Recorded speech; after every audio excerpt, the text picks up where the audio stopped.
Okay, in this video I will show you how to make your do-it-yourself EVSE project a little bit more smarter using MQTT app and Macchiato broker.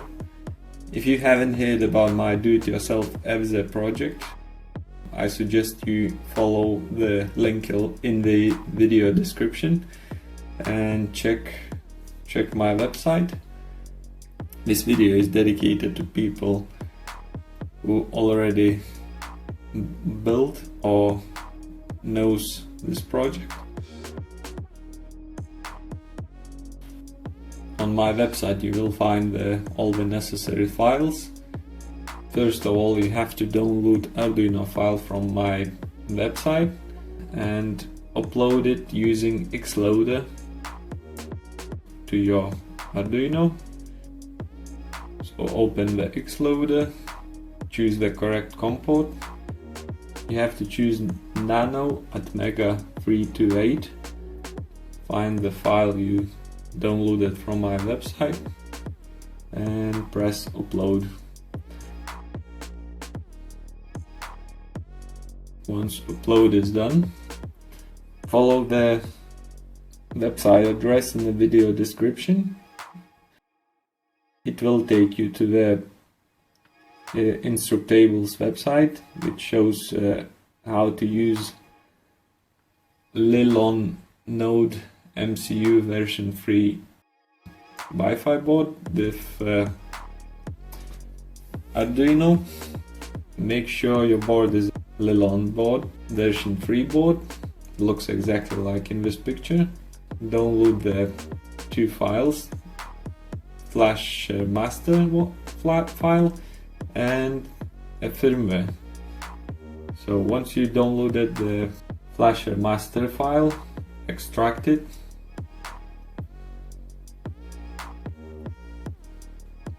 Go to the extracted folder, choose the correct Windows version. If you got 32-bit version, open Win32. If you got 64-bit version, go to Win64. Run the program called ESP8266 flasher. Choose the correct COM port. Go to config. Open the file you downloaded from that website. Go back to operation and press flash. You should see the AP Mac appearing and STA Mac on the program window. If you see it, that means the flashing just begun. It will take a minute or two till it finishes. Once it's done successfully, you will see the green symbol. Close the program. Now you have to download the Arduino file for your ESP board and open it in Arduino. Once you open it, you have to download the correct library for ESP board. So press File, Preferences, and Additional Ports Manager. Type the following line, or you can copy paste it from my video description. I have included this link in the video description also. Once you've done that, go to Tools, Board Manager, and type in ESP8266. Then you should see the library called ESP8266 by ESP8266 community. Press install, press on it and press install. I already got it installed, so I won't be doing that. Once it's installed successfully, just close the window and press Tools again. Choose the board and go down and find the board called Node MCU 1.0 ESP12E module. Now you have to change some data. First of all, you will see the SDA SSD. That's where you should type your Wi-Fi spot name. Then it's SDA pass. You have to change this line to your Wi-Fi password. Then the third line is MQTT broker. Leave this line as it is. Next line is MQTT broker port. Leave exactly as it is, 1883. And we will modify all the next lines a bit later. So first of all, go to macchiato.com. Just copy this line into your browser.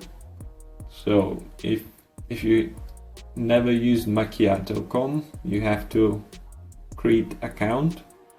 I already registered with Macchiato, so I will log in. Once you logged in, you will see that your account name is your email you used to register. There is a line which says add new topic. So that's where you will create a new topics. As you see, the topic begins with your email. So go back to your Arduino program. Change the MQTT username to your email. And MQTT key to your password, which you used to register with the macchiato.com website. So now we have to create all the following topics. They must be exactly same as in Macchiato website. The beginning of the topic is your email, and then just copy the end of the topic, which is case sensitive. Make sure you use the exactly same letters as you see in Arduino file. I already made all the topics. You will have to do one by one,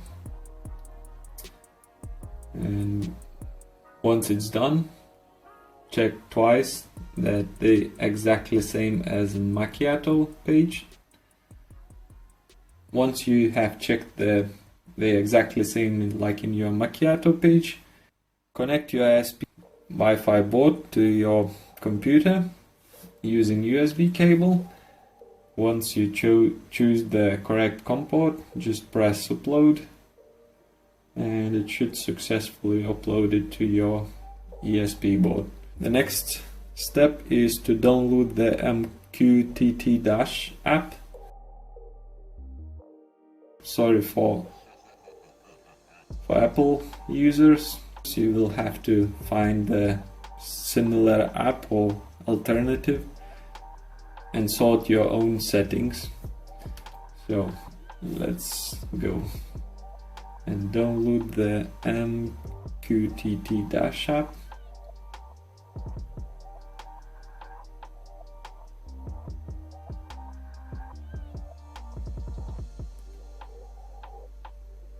Download it. I already done that, so I will just open it and we'll show you what to do next. Once you downloaded it, you won't see anything on this window.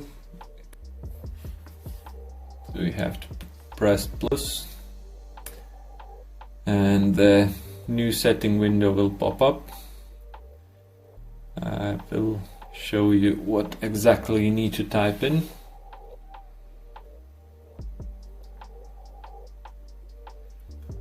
So I already got settings done, so just copy them from My settings, do exactly like I did and copy all the settings. So the first checkbox is unchecked, the second and third one checked, the name you can type whatever you want, the address is macchiato.com, port number 1883, then unchecked box, the username is your macchiato username, the password is your macchiato password, the client ID leave whatever it shows, the text size, the column count, and all the other settings you can choose to your needs. Once you got all the settings done, press save. Once you done, just press on the new window you just created, and you won't see all this dashboard. You have to create every button in this dash by using the plus button. There is few different types you can create. We will only use the text and switch button because I have already got all the settings done. I only show you what you have to do by opening them, and you need to copy everything exactly or mostly same like I did. So the first button is the switch button. So the name you can put whatever you want, but the best way to name is activate charge. I will explain later what it does. Now the topic, type your topic here, make sure it ends rest temp unlock. Also check the enable publishing and type the topic which ends the set temp unlock. Then two windows leave unchecked, on must be 1, off leave 0. You can choose the icons and the color of them. Once you're done, press save.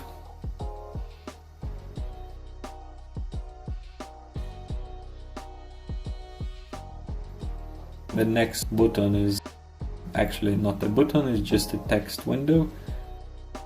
So make new text window. The name can be whatever you want, but best thing to name it status. The topic must end with status, so just copy it from your Arduino file or just type it in. Now leave enable publishing unchecked, and you can choose the text color, text size. Third one is again the text type. The name is time, and the topic must end time. Then enable publishing must be unchecked. The size and the color, you can choose whatever you want. The energy used again is a text type. The name energy used. The topic must end key WH. The enable publishing must be unchecked. You must use the postfix key WH. And then text size, color. And the last one is a button type. You can name it EVSE lock. And topic must end res lock. You must check the enable publishing and then type in the topic which must end set lock. undo next to check boxes, and now on must be 1 and off must be 0. So now I'll show you what additional window you can see if you use the current sensors.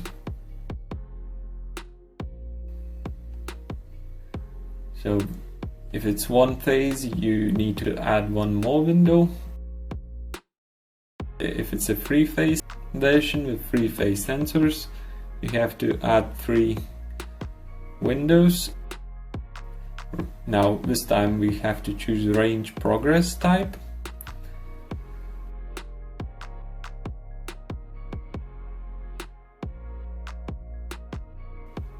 Once you will see the setting window, the topic must end with amps L1 if it's phase 1, amps L2 if it's for phase 2, and amps L3 if it's third phase window.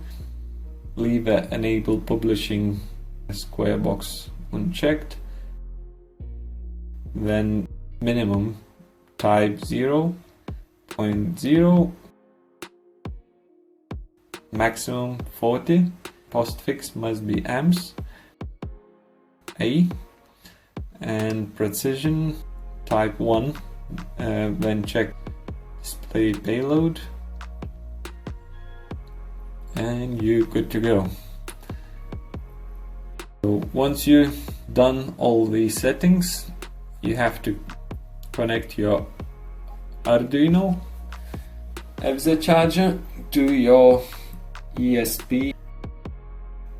The easiest way to do it is exactly as it showed in this diagram, because the serial connect pins on the Lolin board is 3.3 volt and Arduino is 5 volt. You have to use some kind of level converter. The easiest way to do it is just to use 2 resistors and connect it as shown in this diagram.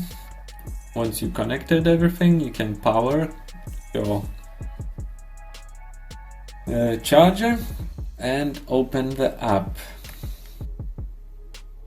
If you've done everything correctly, you should see the status, time, and energy used readings appearing on the screen. So let's see if everything works fine. Press EVSE lock, and after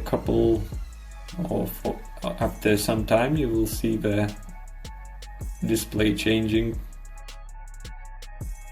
and it says unlock with app. That means it's locked permanently. As you see, the status changed to locked. That means the communication is working. To start charging, you got 2 options: unlock the EVSE permanently or use your activate charge button. So let's connect it to vehicle, and now if I press the activate charge, you see the screen changed to charging, and it shows the blue icon, and the status reads charging. As soon as I disconnected it from vehicle, it says unlock with app, and it's impossible to charge without activating it with app again. If you do activate the app first before you connect it to vehicle, you have 20 seconds. If you haven't connected it to vehicle in 20-second time period, it will go into lock state again. So if, for example, if you activated it by mistake or forgot to plug your car in, it will lock itself, and no one else will be able to use your charger. As you see, it just changed into unlock with app state. That's 4 minutes past after it was connected to vehicle. As you see, it says 4 minutes on the phone screen and 0.6 kilowatt hours used.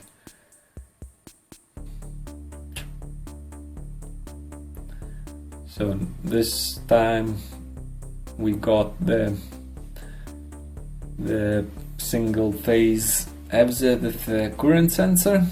You can only get this firmware if you buy our PCB.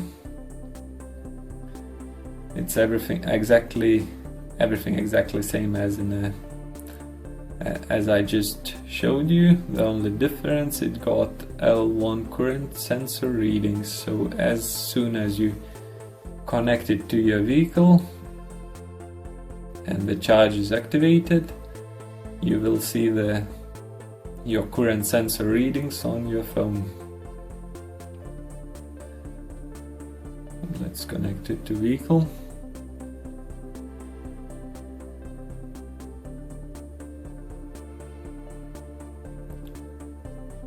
So let's say, as you see, it's charging at 1.1 amp, and because it's not connected actually to vehicle, it's just a dummy. But you can see the readings on the screen are exactly same as on your EVSE.